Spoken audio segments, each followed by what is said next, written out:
కాంగ్రెస్ పార్టీకి సంబంధించిన ముఖ్యమంత్రి కావచ్చు, ఉప ముఖ్యమంత్రి కావచ్చు, మంత్రులు కావచ్చు,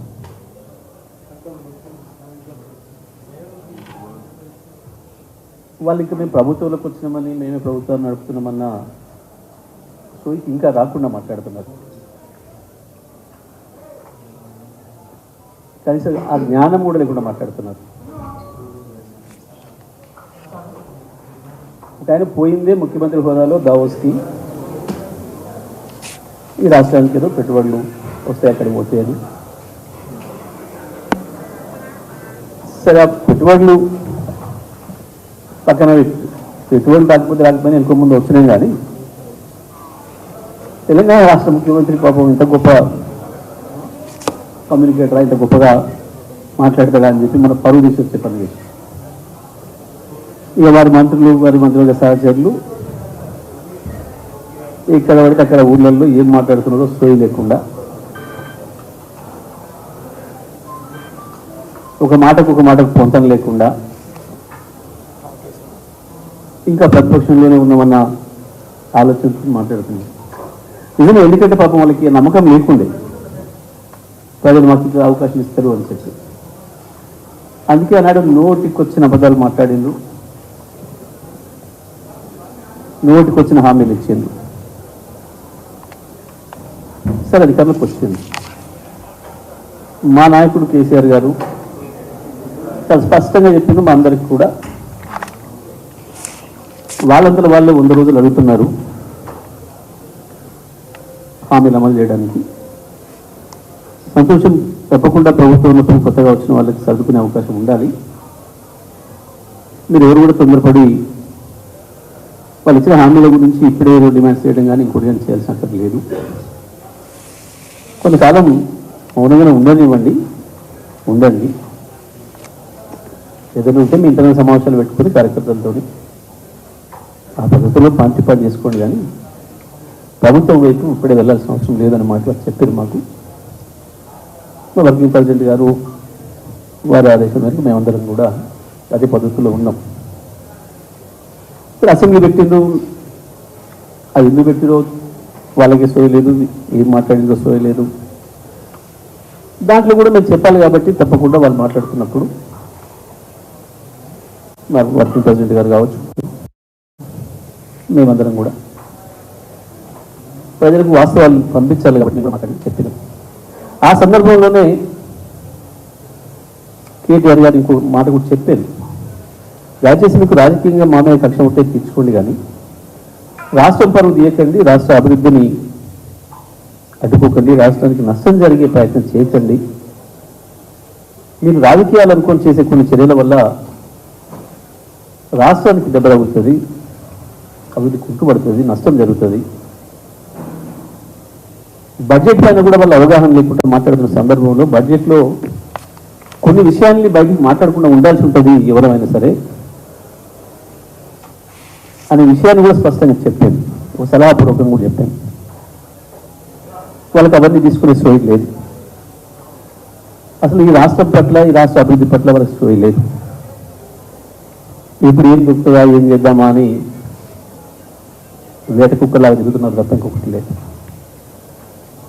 ఇక అందులో నల్గొండ జిల్లాకు సంబంధించిన కోమటిరెడ్డి వెంకటరెడ్డి ఎప్పుడు ఏం మాట్లాడతాడో రోజు కూడా అక్కర్లేదు ఆయనకి అబద్ధాలు ఆడటానికి. నిమిషాలు, ఒకటే నిమిషంలో మాట మార్చి ఇటు నుంచి అటు, అటు నుంచి నేను ఆయన మాట్లాడతాడు. భువనగిరిలో కేటీఆర్ గారు ఏదో వాళ్ళని డిమాండ్ చేసిండ్రు,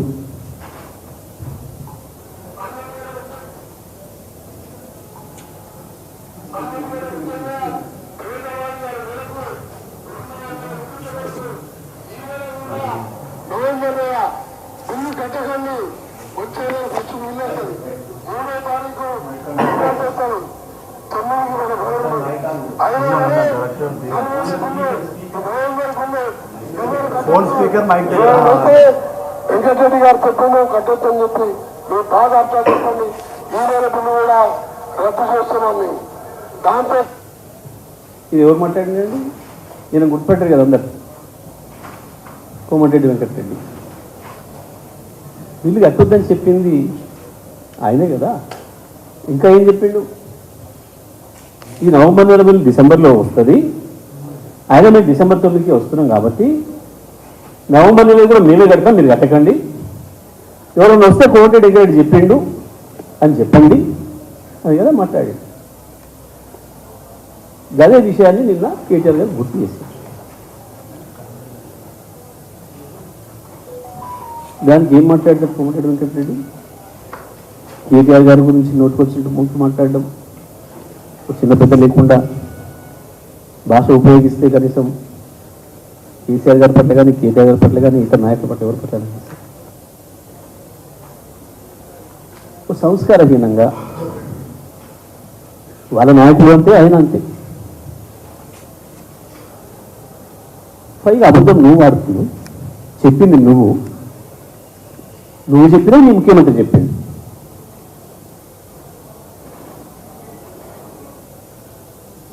ఇంకా పైగా బీఆర్ఎస్ పార్టీని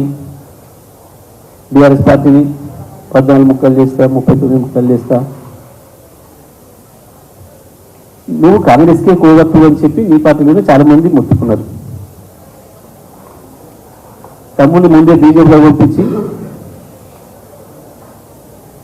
ఒకవేళ బీజేపీ వచ్చే పరిస్థితి ఉంటే నేను వెనకమ్మడి వస్తా, నువ్వు ముందు పోమని చెప్పి తోలి కాంగ్రెస్ ద్రోహం చేసి బీజేపీలో పోయిన నీ తమ్ముడికి ఓట్లేయమని చెప్పి కాంగ్రెస్లో ఉండి రాజకీయ వ్యభిచారం చేసింది నువ్వు. ఇటువంటి నీచ పనులన్నీ చేసేది మీరు అన్నదమ్ములు. సొంత పార్టీకి ద్రోహం చేయడం,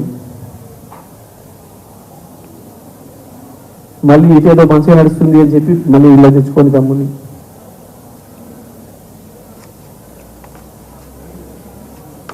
బీఆర్ఎస్ను ముక్కలు చేయడం నీతను కాదు, నీ తాతతరం కూడా కాదు. చాలా మంది పోయిండు. టీఆర్ఎస్ పుట్టినాడు క్రికెట్ మందితో ప్రారంభం చేశాడు కేసీఆర్ గారు. ఆ రోజు ఆదిలోనే గొంతు నొక్కేస్తా అని చెప్పి ఇప్పుడు మీ బాసు చాలా మాట్లాడింది కదా. మాయలు పుట్టింది పుబ్బలో పోతుంది ఉంటుందా, గిరంత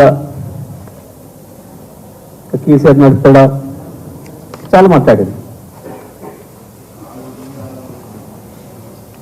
చూస్తుండగానే ఎట్లా లేపాలను తెలంగాణ ఉద్యమాన్ని ప్రజల్లోకి తీసుకొచ్చింది. ఆ తర్వాత ఆయన పోయి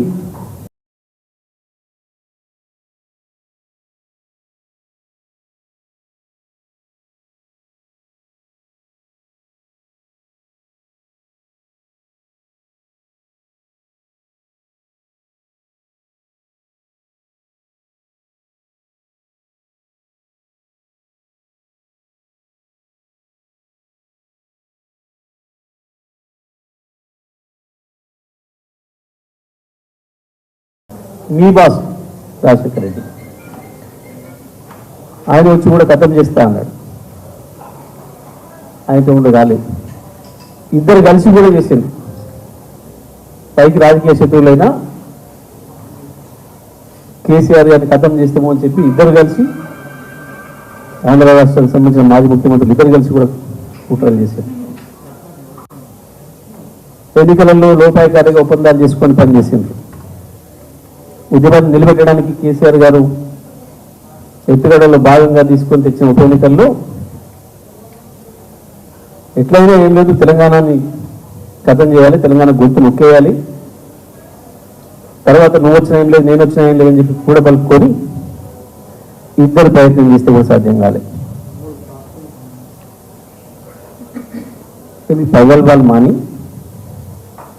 ప్రజలు అడుగుతున్నది మీ హామీల గురించి, అది చేయండి. హామీలు అడుగుతారు, దీంట్లో నుంచి తప్పించుకోవడం కొరకు చేసే డ్రామాలలో భాగంగా ఇవన్నీ మాట్లాడుతున్నారు. నువ్వు పోయిన రివ్యూ, అధికారిక రివ్యూ, దాంట్లో ప్రజలు చెప్పాల్సింది నువ్వు ఇచ్చిన హామీని ఎప్పుడు అమలు చేస్తావు, ఏం చేస్తావు. అప్పుడే యూరియా బస్తాలకు లైన్లో పెడుతున్నారు ప్రజలు. మళ్ళీ గుర్తు చేస్తున్నావు నీ పాత ప్రభుత్వం రోజుల్ని. సిగ్గుండాలి కదా మాట్లాడేటప్పుడు. నువ్వు పోయిన కాడ పక్కనే రైతులు యూరియా కొరకు లైన్లు పెట్టి చెప్పులు పెట్టిపోతున్నారు. మొదలైంది మళ్ళీ రాజ్యం. ప్రజలు చేరుకుంటున్నారు ఇప్పుడు. అరే ఎట్లా జరిగింది పొరపాటు అని. కాలువల నీళ్లు పోయినాయి, కరెంటు పోయింది, రైతులకు మళ్ళీ చెప్పులు లైన్లో పెట్టుకునే దుస్థితి వచ్చింది రేలు బస్తాల కొరకు. అప్పుడే మేము ఏదో హామీ నెరవేర్చినాం. అసలు మేము మొదలు పెట్టలేదు. ఇంకా రైతు బంధు నీవు నీ ముఖ్యమంత్రితో సహా డేట్లే చెప్పారు. ఇంక నేను అడగడం లేదు, రైతులే మాట్లాడుతున్నారు. రైతులు మాకు చేస్తున్నారు ఫిర్యాదు. సార్ రోజు ఎదురు చూస్తున్నాం, సెల్ ఫోన్స్ అప్పుడైతే మేము రైతు బంధు అని ఆశపడుతున్నాం. చూస్తే ఎక్కడెక్కడో యాడ్స్ వస్తున్నాయి, మెసేజ్లు, అసలు మాత్రం వస్తలేదు. జగన్ మీరు మాట్లాడాలి సార్ అని చెప్పి ప్రజలు మమ్మల్ని కోరుతున్నారు. తప్పకుండా ప్రతిపక్షంగా ఉన్నాం కాబట్టి మా బాధ్యత. అది కూడా మీలా వేరు చెత్తబాబు రావుతలేము. నేను ప్రభుత్వానికి సమయం చెప్పండి, రైతులకు ఎప్పుడు ఇస్తారో, ఆ రుణమాఫీ ఎప్పుడు తీస్తారో సమయం మాత్రమే చెప్పమని అడిగాను తప్ప మీలాగా మేమేం రోత మాటలు మాట్లాడలేదు. ఎప్పుడు మాట్లాడడం కూడా మీరు ఎన్ని రెచ్చగొట్టినా మీ చేతగంతనం, మీ పరిపాలన చేయడాన్ని మీ సంగతనంతో ఏం చెత్తబాబు రాగినా మేము పద్ధతిని నమ్ముతాం, పద్ధతిని అడుగుతాం.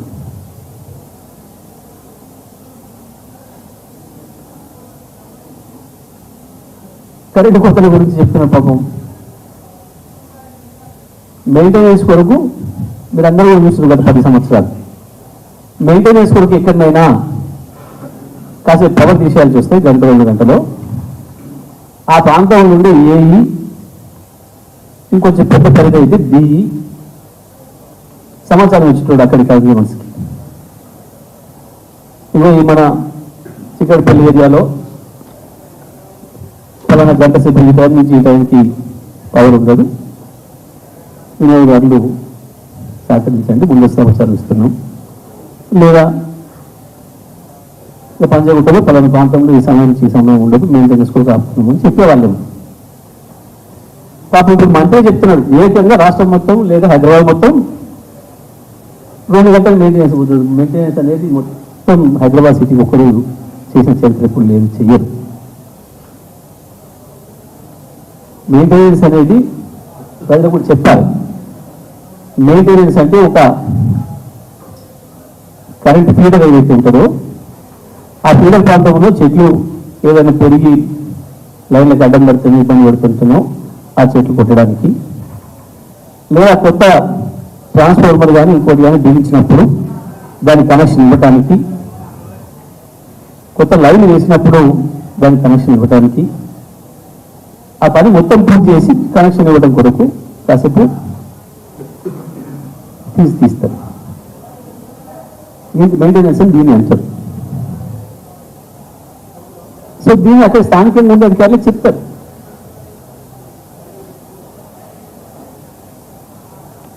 అర్థమైపోయింది ప్రజలకు మీ చేతగంతనం, మీకు పరిపాలన చేయరాదనే విషయం ప్రజలకు అర్థమవుతుంది. మీరు ఎంతో తప్పించుకోవాలని చూసినా, మీరు ఎన్ని దొంగదేశాలు వేసినా అర్థమైపోయింది.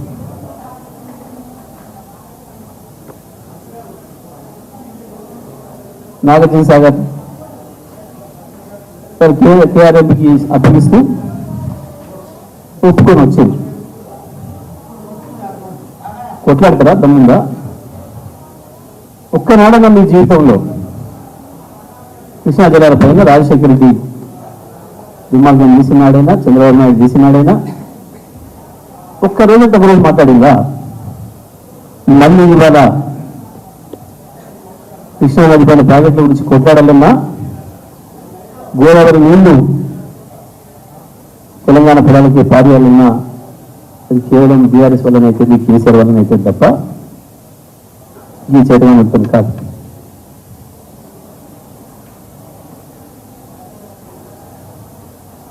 ఓవైపు కాంగ్రెస్ ఉంటుంది, మోడీతో సంబంధాలు,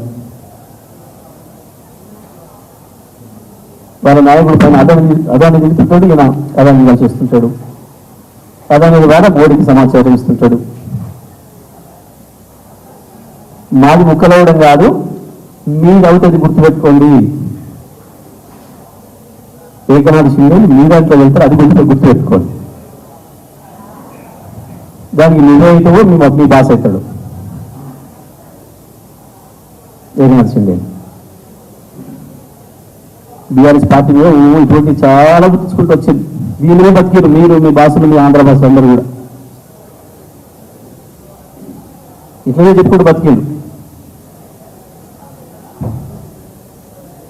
అయినా బీఆర్ఎస్ నిలబడి ఉన్నది ఉంటుంది. తెలంగాణ ఉన్నంత కాలం బీఆర్ఎస్ పార్టీ ఉంటుంది.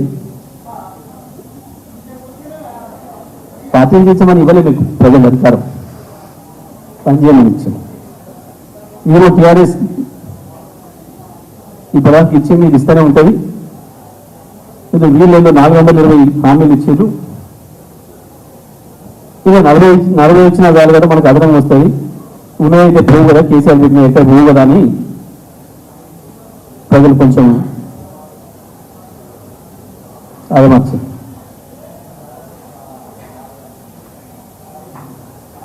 ఇప్పుడు దాంట్లో నుంచి బయటపడడానికి ఇది చిల్లర మాటలు, చిల్లర చేస్తారు, చిల్లర వేషాలు ఇవి మానుకోవాలి. ఇప్పటికైనా పార్టీని చీల్చడం కొరకు అధికారం ఎవరు? ప్రజలు పనిచేయమని ఇస్తారు. మీరు ఇచ్చిన హామీని నమ్మి అది నెరవేర్తేనే వాళ్ళ జీవితాల్లో కొంత అభివృద్ధి వస్తుందని ఇస్తారు. కాబట్టి ఇప్పటికైనా కోమటిరెడ్డి వెంకటరెడ్డి కావచ్చు, ఇతర మిత్రులు, ఇతర మంత్రులు కూడా ఈ ప్రజలు వాళ్ళ మాని పాలన పైన దృష్టి పెట్టాలని, ప్రజల తక్షణ సమస్యలు ఉన్న వాటిపైన దృష్టి పెట్టి ఆ కనీసం ఎరువులైనా సకాలంలో అందించే ప్రయత్నం చేయండి.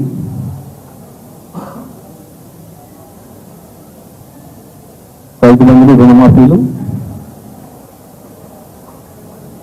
గ్యాసులు,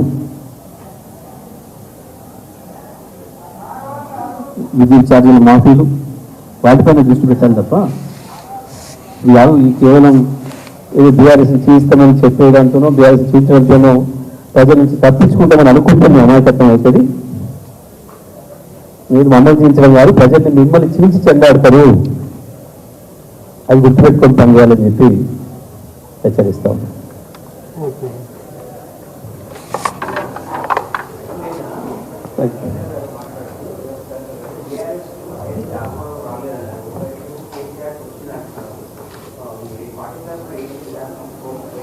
పార్టీ తరఫున రాముల్ని ఎవరైనా ఎక్కడైనా పూజించవచ్చు, ఎవరి ఇంట్లో అయినా వాళ్ళు చేసుకోవచ్చు, ఎక్కడైనా చేసుకోవచ్చు. మా పార్టీ తరఫున మేము కూడా అందరం ఇక్కడ చేసి వచ్చినాం.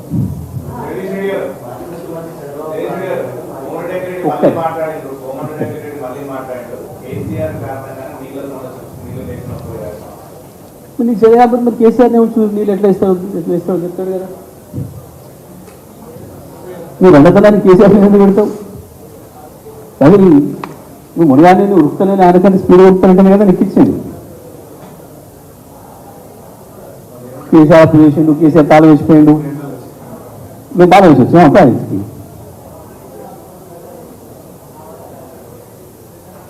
నీకు అంత చేరగలుగుతాను, నీకు అంత ఎండతనం అన్నది తెలుస్తలేదు నాకు. నీకు ఎక్కడ తెలుస్తలేదు, నీకు గేట్ ఎట్లా చెప్పాలో తెలుస్తలేదు నాకు.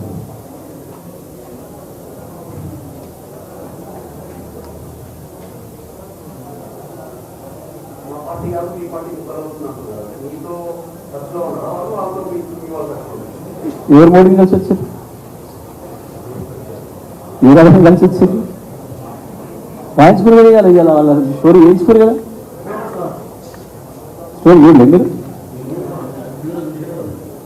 మోడీ చెప్పిండు మాకు ఉన్నది ముగ్గురు అక్కడ, అందులో వచ్చి ఒకరు రాధాకృష్ణ గారు చెప్పినట్టు వారు స్టోరీ పెట్టారు. ఈ శక్తివంతం ఉపయోగించు, కేసీఆర్ కథం చేయి, నేను ఏదైనా ఇస్తానని చెప్పి చెప్పిందని చెప్పి నా సేవలు చెప్పింది ఆయన అని చెప్పి ఆయన ఈయన సేవలు చెప్పిందని చెప్పి చెప్తారు కదా. ఇప్పుడు వాళ్ళే కదా ఎవరుంటారో. అందుకే నేను ఏమంటాను, మీ దాంట్లో ఒకరు సింగల్ చెప్తున్నా కదా, వాళ్ళిద్దరేమో ఈయనేను మాట్లాడిన ఆయన. ఎందుకంటే గతంలో వీలు కదా అన్నది, 20 కోట్లు పెట్టి కొనుక్కొచ్చుకున్నాడని ఎవరు, మా దాంట్లో అమ్ముడు పోయేటోళ్ళు ఉన్నదని ఎవడు, ఏమి దాన్ని పనికిరాడని ఎవడు, ఏదో గంగగిరి తీసుకొని వచ్చిన ఎవడు, వీళ్ళు కదా మాట్లాడుతుంది, నేను కాదు కదా. కాబట్టి వాళ్ళు ఇప్పుడు ఎవరు ఈయన చేలు చెప్పిండు అని చెప్పి రహస్యంగా ఈయన వదిలేదు, అవతల బలిసంగా కూడా చెప్పిండు. ఇద్దరు ఓపెన్ మాట్లాడుతున్నారు కదా, అందులో మీకు అర్థం కాని విషయం ఏముంది? ఇంకా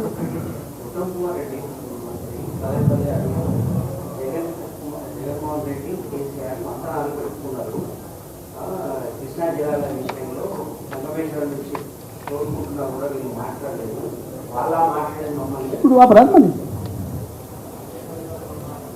నీకే వచ్చింది కదా, ఇరిగేషన్ శాఖ మంత్రి ఉంది కదా బాబు, ఆపొస్తలేదా?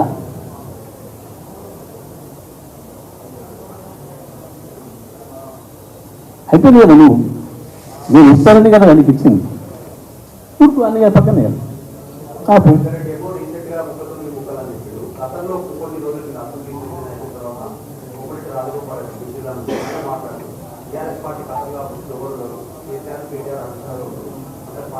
ప్రాణి పాటలు ఉంటాడు, ప్రాణి పాటలు ఉంటాడట. ఎప్పుడు ఏ పాటలు ఉంటాయో తెలియని వాళ్ళు ఈ గాలి మాట్లాడితే గాలి జ్యోతిష్యాలు చెప్తే వీటి ఏం జ్యోతిష్యాలు ఉంటారు. అది అదే చూస్తాను.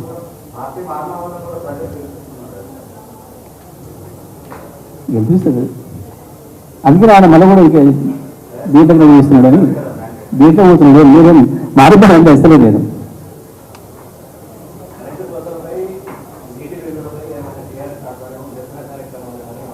లేదు ఇప్పుడు మేము లేదు, సమయం ఉంది, మేము అట్లా తొందరపడాల్సుకోలే.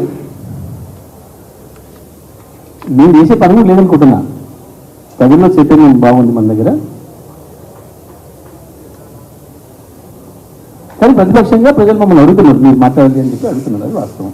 మా దగ్గరికి వస్తే నేను కాంప్లైంట్, మా దగ్గరికి ఎందుకు మీ దగ్గర కూడా వస్తున్నట్టు తెలిసింది నాకు. మిమ్మల్ని కూడా అడుగుతున్నట్టు, ఏమన్నా ప్రశ్న మాట్లాడేటప్పుడు మీరు అడిగండి, మీరు కూడా ఎందుకు అడుగుతలేదు అని చెప్పేసి అంటున్నట్టు మాకు కూడా సమాచారం ఇస్తారు ప్రజలు.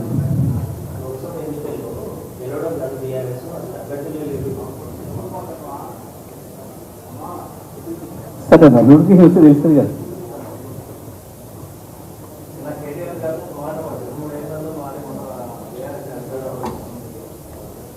గతంలో వచ్చిన చరిత్రలు ఉన్నాయి కదా, రాకూడదనేది.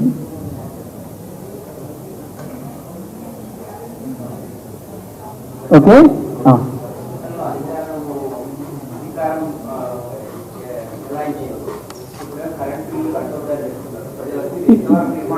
ఇప్పుడే మీరు విన్నారు, మీకు అందుకే చూసిన ఆయన కోమటిరెడ్డి వెంకరెడ్డి అని గుర్తుపెట్టారు కదా మీరు. ఇంకా అయిపోయాయి మళ్ళీ. ఆయన ఏం చెప్పిండు, నవంబర్ నెల కూడా కట్టొద్దు అని చెప్పిండు ఆయన. డిసెంబర్ అయిపోయింది, జనవరి వచ్చింది. ఆయన చెప్పిండు, వాళ్ళ బాస్ కూడా చెప్పిండు. అయ్యా ఎన్నికలు వస్తే అని చెప్పాను. వస్తే మీరు వస్తే ప్రజలు అప్పుడే సిద్ధమవుతున్నాడు చెప్పింది అంతే. అది ఇప్పుడు మళ్ళీ వచ్చినా మేము గెలుస్తామని అంటాం డెఫినెట్గా. ఇంకా పార్లమెంట్ ఎలక్షన్స్ వస్తున్నాయి, పార్లమెంట్లో మేము గెలుస్తామని చెప్తున్నాం. దానికి మేము ప్రభుత్వాన్ని చేస్తామని చెప్పలేము. మేము ప్రభుత్వాన్ని చేస్తామని అన్నప్పుడు మీరు మాట్లాడుతున్నారు. ఎన్నికలు వస్తే మేమే గెలుస్తాం అయిపోయింది. ఎందుకంటే అది చదవంతనం. కొంతమందికి కేసీఆర్ అంటే మాకు అది రాకపోతే కేసీఆర్, ఇది రాకపోతే కేసీఆర్ అని ఇస్తలే. నువ్వు అధికారంలో ఉండేవాడు అంటే దానికి అర్థం ఉంది. ఇప్పుడు నువ్వు అడిగి